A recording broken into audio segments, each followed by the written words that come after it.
हम लोग जब भी शॉपिंग करते हैं, कोई चीज़ खरीदते हैं, तो हम उस चीज़ पर लगा एक टैग देखते हैं जिस पर ये मेंशन होता है कि वो चीज़ कौन से देश में बनाई गई है। लेकिन क्या आपको पता है, अगर किसी चीज़ पर एक स्टिकर मिले जिस पर लिखा हो मेड इन चाइना, वो चीज़ चाइना में तो बनाई गई है, लेकिन क्या आपको पता है जो स्टिकर होते हैं जिन पर ये लिखा होता है मेड इन चाइना, एक्चुअली वो स्टिकर्स चाइना नहीं बनाता, वो कोरिया बनाता है। तो ये जो स्टिकर मेड इन चाइना होते हैं, ये कोरिया बनाता है चाइना के लिए। तो कैसा लगा आपको ये फैक्ट?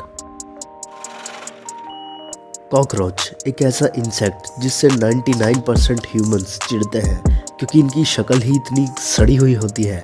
इसलिए ह्यूमंस जो हैं वो कॉकरोच को देखकर नफरत करते हैं और उसे मार देते हैं या फिर उसे भगा देते हैं। लेकिन क्या आपको पता है, जितनी नफरत हम लोग कॉकरोच से करते हैं, उससे कई गुना नफरत कॉकरोच हम लोगों से करता है।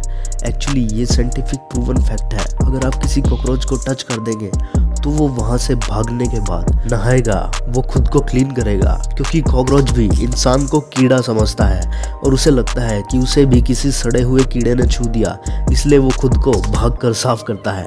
तो कैसा लगा आपको ये फैक्ट? इस जीव को हाइनोडोन बोलते हैं और इसको बोलते हैं गोम्फोथेरस। ये एक ऐसा हाथी था जो कि आज के हाथियों का पूर्वज हुआ करता था, जिसके सूंड पर 4 दांत होते थे।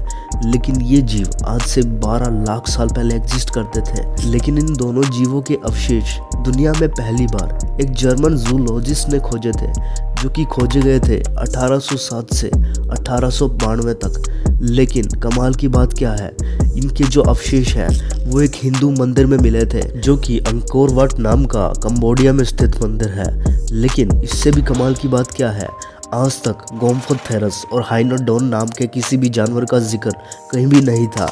लेकिन दुनिया में सिर्फ एक ही ऐसी किताब थी जिनमें इन दोनों जीवों का जिक्र था, वो थी रामायण, वाल्मीकि द्वारा लिखी गई रामायण।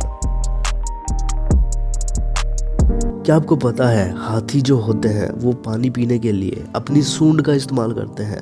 लेकिन क्या आपको पता है एक हाथी का बच्चा पानी कैसे पीता है? एक्चुअली वो सूंड का इस्तेमाल नहीं करता, वो डायरेक्ट पानी में घुस के अपने मुंह के द्वारा पानी पीता है। लेकिन वो ऐसा क्यों करता है, क्या आपको पता है? क्योंकि उसे सूंड का इस्तेमाल पानी पीने के लिए करना आता ही नहीं। और हाथी का बच्चा लगभग 9 महीने तक पानी इसी तरीके से पीता है। उसके बाद उससे समझ आता है कि सूंड का भी इस्तेमाल होता है पानी पीने के लिए। तो कैसा लगा आपको ये फैक्ट? आप सभी को ये तो पता होगा कि उल्लू जो होता है वो रात में देख सकता है लेकिन दिन में नहीं देख पाता। लेकिन ये तो एक कॉमन सी बात है जो कि हर किसी को पता होगी। लेकिन क्या आपको पता है, उल्लू की जो आई बॉल होती है, आँख, वो आप उसके कान में से भी देख सकते हैं। यानी कि अगर आप किसी उल्लू को पकड़ के उसका ऐसे कान खोलोगे तो उसके कान के अंदर उसकी आई बॉल दिखाई देगी। है ना कमाल का फैक्ट?